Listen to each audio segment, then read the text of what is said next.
because a lot of this, there are people out there who will listen to what we've been talking about and they'll be like, they're not a political person, let's say, and I think most people in society and even in the church are not inherently political, right? Mm-hmm. And so they're looking at this. You're a faithful member of the church, and you hear, Greg's up there talking about all this stuff, and that's all political stuff. Politics is ridiculous. I'm just going to focus on the gospel. And there's sort of this, why does this matter to your average member of the church who isn't overly political? And is this political? Is this just a political thing? It is a political thing, but it's also a cultural thing. And that's kind of the difference. This is, and to make this very personal for everyone, especially Latter-day Saints, is two of those pillars are religion and the family. So whether you like it or not, this is not some kind of thing, okay, I don't really want to talk about the politics, and I don't follow MSNBC, and I don't follow Fox News, and I don't want to make this a part of my life. Fine. I don't do that either. I don't follow any of those things. But it is coming to your door if it hasn't already. And it's going to be in your ward, and it's going to be in your family life. And if you are not ready for this, and you don't have an understanding and awareness of this, and then an education of this, it's going to affect your life. And in many cases, it's going to affect it tragically. I get dozens and dozens of letters and emails from followers of the podcast that are heartbroken over what is happening with their kids and others in their family or friends, etc. And there are startling numbers of those that are falling away from the church. And the pushback on that oftentimes, Jacob, is, oh, well, you're sheltered in this little sheltered Mormon world in your little Mormon household, and kids go out into the world and they learn new perspectives. And then once they learn about, things, they are able to have some context and look back at their upbringing and the church, and therefore they're disillusioned and they see that some things aren't true, like with church history. But that's not true. That's not the major difference today of what is happening. It used to be. It used to be that things like church history and the Book of Abraham and how was the Book of Mormon translated and polygamy, and these things were a bigger deal in terms of trying to pull people away from the church. Today, that's not it. So I saw that exact thing. I would say in the 2000s, the issue was, is the church true? Mm-hmm. In the 2010s, it shifted to, is the church good?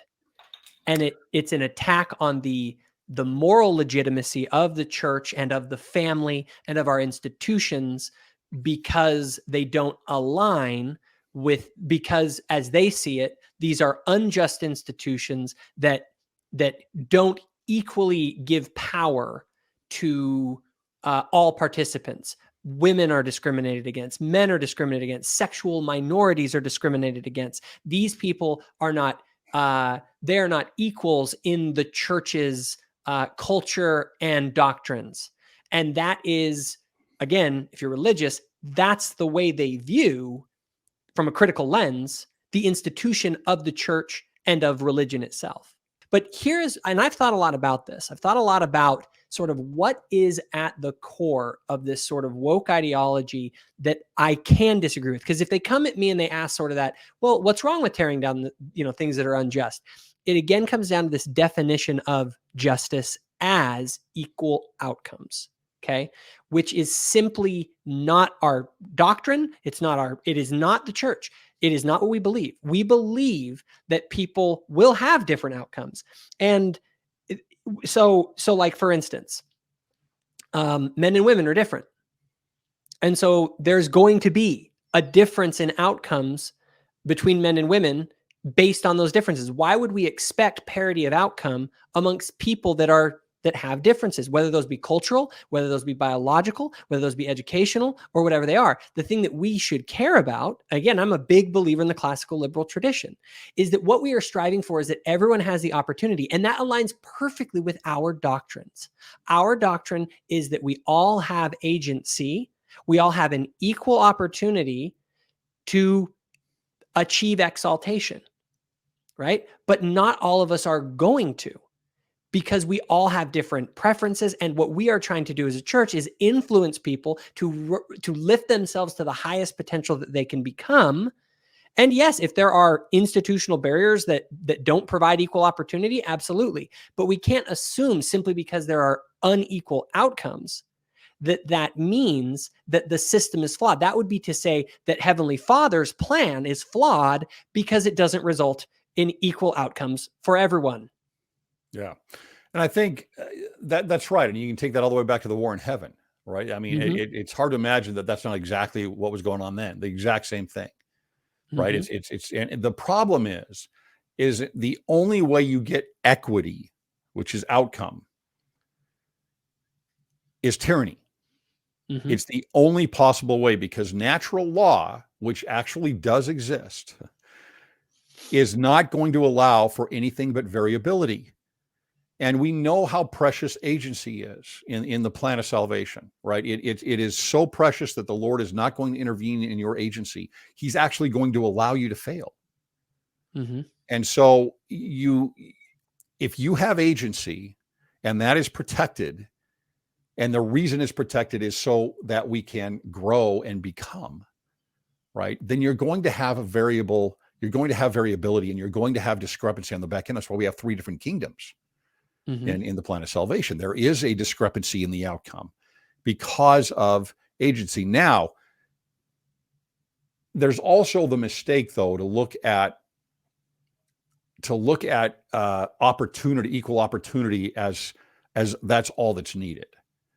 Right, where you have equal opportunity, and therefore it's all meritocracy, something that the hard left fights against. And because it's meritocracy, now we're going to have discrepancy. The one ingredient that is missing in that very purely libertarian point of view is charity. So when you look at the Book of Mormon and you see the pride cycle, right? You see some people, for either luck or skill or intelligence, opportunity, they get a better opportunity, or they actually put more effort in and work harder, regardless of what it is. There becomes a discrepancy, a disparity economically in the people, right? And that always causes a problem. There's always a problem. What is the problem there? Well, we're told it's pride. It becomes prideful. And so there's another ingredient in there that needs to be added on a solely an equal opportunity principle, and that is the principle of charity. And I believe that we lack in that. And I get a lot of pushback on that. What are you talking about? I try to do this. I go to church. What is really required of us to be a Zion people? There needs to be more effort, I believe, in working with those that are marginalized, and working with those that are that do not have as good of an opportunity, or even those that do and don't fulfill it. So I like that. That's actually a very good point, is how charity would play into this, is that not all of us are given the same opportunities. I agree 100%. Now, the classical liberal tradition that's why I always say on a political level, I'm very libertarian, because I believe that the law, when dealing with the law, we're talking about force. And I want the law to be applied equally to all and provide equal opportunity under the law. But the problem is, I think, is that we begin to worship the state and think the state is the solution to all the problems. And if there's a problem, that means we need to go back to the state and fix it. Where I think we need to fix it. The culture, the people, not through the government force of a gun and laws and And remember, a law is just, it's someone says to do something, or else a guy with a gun shows up. I don't believe in using the law except for certain purposes. Obviously, it's sort of a political philosophy. But what I'm saying is that what you're saying is that let's say we have equality of opportunity under the law. Great. I actually think most people would say that we basically have that today under the law. But what we don't have is equality of opportunity still as a general principle, because not everyone does have equal opportunity. And what you're saying, from what I can tell, is that our private charity is meant to fill that gap. We are supposed to go of our own free will and help the marginalized to have the same opportunities that we do of our own free will and choice. Is that about right? I think that's right. I think there's two things there. Number one, I mean, look at it from a gospel perspective. Let's look at it from an eternal perspective. How hard do we try to support others, not just temporally with opportunity, but spiritually? And is that part of the gospel? Well, of course it is. What do we really want? What does the gospel strive for? What is the church built for? It's built for eternal families. It's built for exaltation, for the highest ideal, right? And so we want to strive for that. And I can say, hey, I'm doing my best in getting to exaltation and getting my family there. Well, that's not enough. Yeah. It's just not. It's not enough. And in fact, it might not even get you to exaltation if that's all you're looking at. Because, you know, I've got a principle that I call the 4 phases of the priesthood. And this is doctrinal, right? I articulate it a little bit differently, but it's doctrinal. You have 2 at the lowest level, which are the Aaronic phases of the priesthood. The first is agency. I choose for myself. I've got my own choices. The second is expression and speech. And that's John the Baptist in the wilderness, right? And so you've got, those are Aaronic. But then you're going to move to the Melchizedek priesthood, phases of the priesthood. And the first of those is family, marriage and family. So you're going out beyond yourself, right? The Aaronic priesthood is more the priesthood of self, in my estimation. And you're going beyond yourself and you're going to family. But then there's a 4th phase in the Melchizedek priesthood, and that is Zion and community. Yeah. And so even your family is not enough. And we go through this in the plan of salvation. You don't stop at the family. It's your priority, and you don't leave anything else behind back there. You always have your agency. You want speech and expression, but to get through all of that, you also have Zion and community. So you have to step beyond the family as well, which we kind of do in our callings, as an example, in the church, and you need to support the community. Now, what I would be doing there is, yes, helping them temporally if I can, or if needs be, but that's a lower law. The actual issue that I'm trying to do is help them get to exaltation. Also, help them to change their hearts. To change their hearts and to get them in a position of right telos, right? I need to understand my improvement. I need to understand where I'm going, and then I can help them get there. That's the piece that is missing, which is a gospel piece that liberal democracy on its own doesn't provide.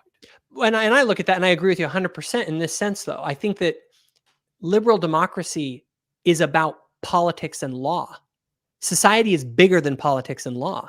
We tend to think, this is where I think there's just a wrong paradigm that people get in their head, is that through having the right system of laws and policies, you get the best society. Like, it's just that we don't have the system right. Where that's not the paradigm of the gospel. The gospel is, and this is my personal take on it, is that I usually say this, I say Zion is emergent. Zion is what emerges from people who live according to the covenant.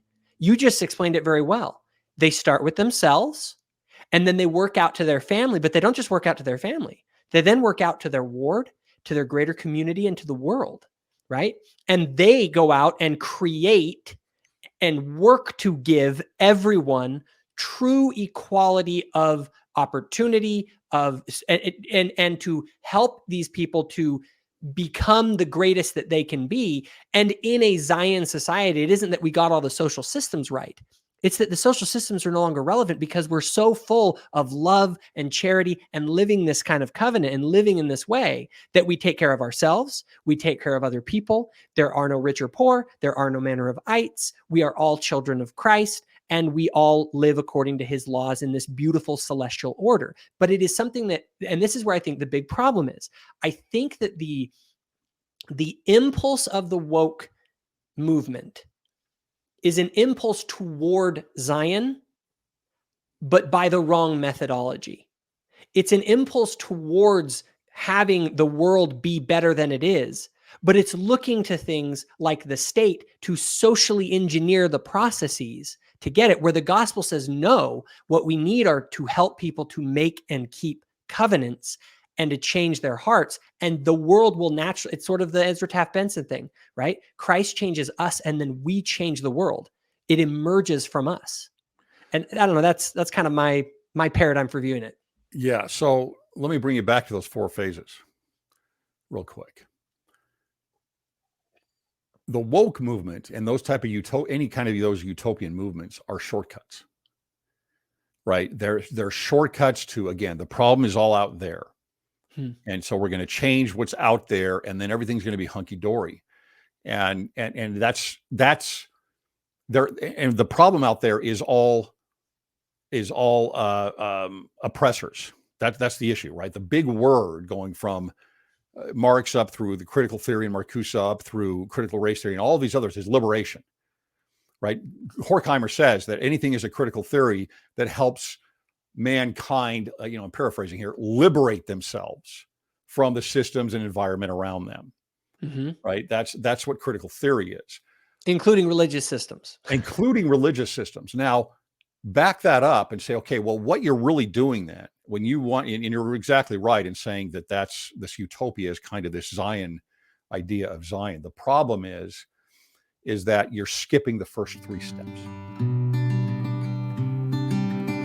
If you enjoyed this video, give it a like and hit the subscribe button. Also, if you want more content, including the podcast, go to thoughtful-faith.com. Thanks for watching.